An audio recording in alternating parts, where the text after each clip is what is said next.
players to own for FPL Gameweek 17, while I've pitted the last 4 game weeks of form information against the next 4 fixtures to help us to decide on those key targets. It's been a while since I've uploaded one of these videos. We've had another 4 game weeks come since then, and now the next 4 game weeks take us through that very congested Christmas schedule. Help me get this one to 500 likes and subscribe to the channel. Let's get into it.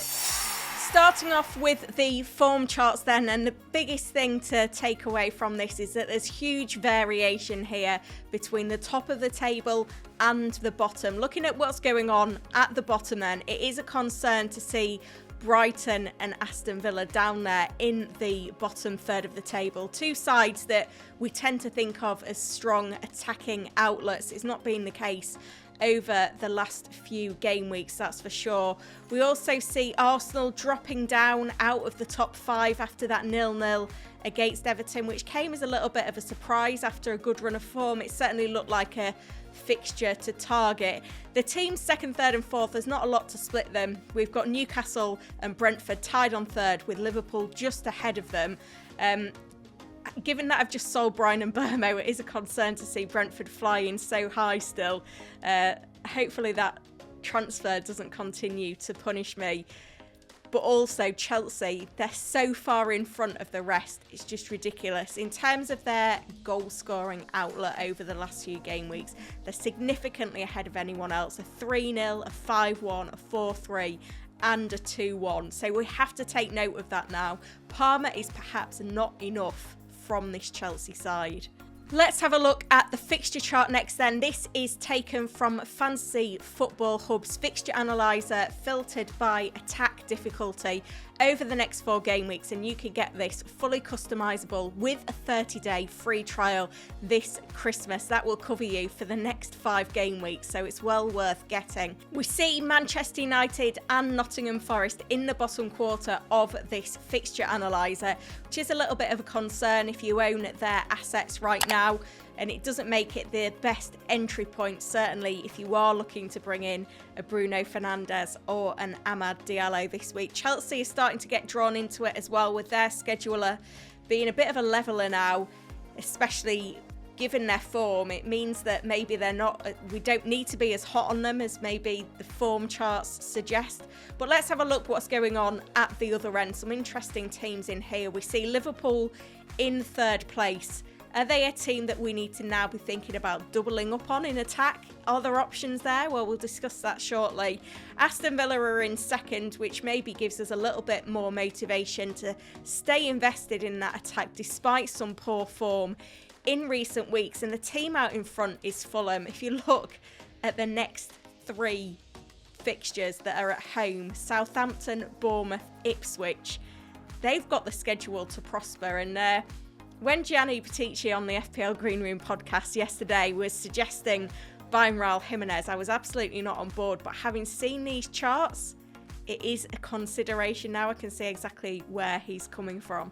Putting all of that together then, this is the overall charts, and I don't think there'll be any interest in the teams at the bottom. We've got Ipswich Town dead bottom, Southampton just 1 ahead of them, Wolves and Leicester down there, Brighton and Everton getting drawn into it as well, not a million miles away. They all feel like teams to avoid in the game right now, which I'm sure a lot of managers are in that situation as well. But what's more interesting is what's going on at the top of the charts. Not a lot to split the top 3 this week. In 3rd place, we've got Fulham, and it does make you think, do we need to be invested in that Fulham attack? The form isn't too bad, the fixtures are great, and they have been a very solid team in general this season.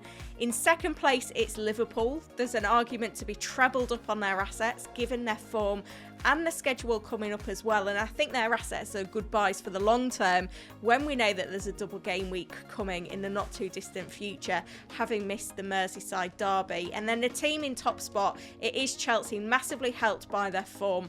The fixtures are poor, but it doesn't do enough to kind of level their pecking order here. They are significantly ahead of Liverpool in 2nd place. And you look at the Chelsea schedule, I don't think it's too bad. Everton away, Fulham at home, Ipswich away, Crystal Palace away. Obviously 3 away and 4 doesn't help them, but they have got the form to prosper, and you know, they're not like terrible fixtures.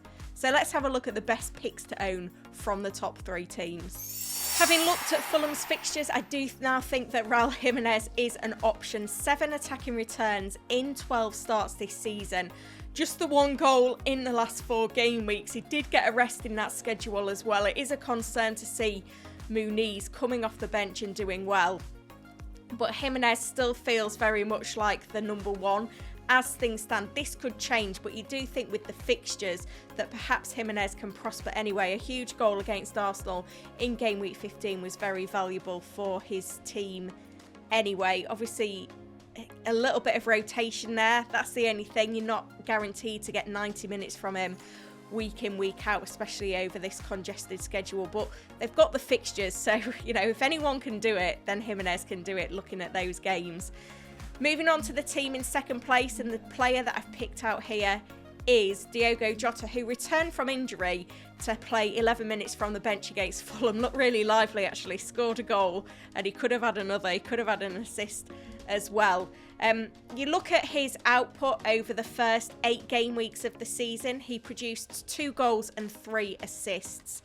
He started 7 of the 8 games there, just missed 1 through injury. Obviously, you know, minutes is a concern, but I do think when fit, he is Arne Slot's first choice.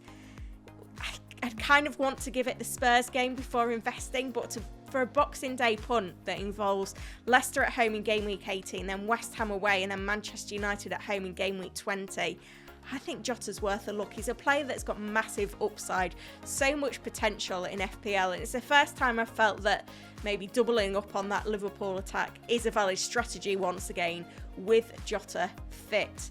Now we move across to Chelsea. Chelsea are a difficult one. Obviously, Cole Palmer is a must-have at this point, as is Salah. But where do you go in terms of your second Chelsea attacker? Nicholas Jackson feels like the obvious one, but he is still 1 yellow card off a suspension, and that is still valid over the next couple of game weeks. So I am still looking at Enzo. Now, Enzo has produced 6 consecutive game weeks. He's produced an attacking return. He's got 3 goals, 4 assists in that time, and he is playing higher up than he maybe was at the start of the season. And at 5.1 million, I think he's highly viable to back.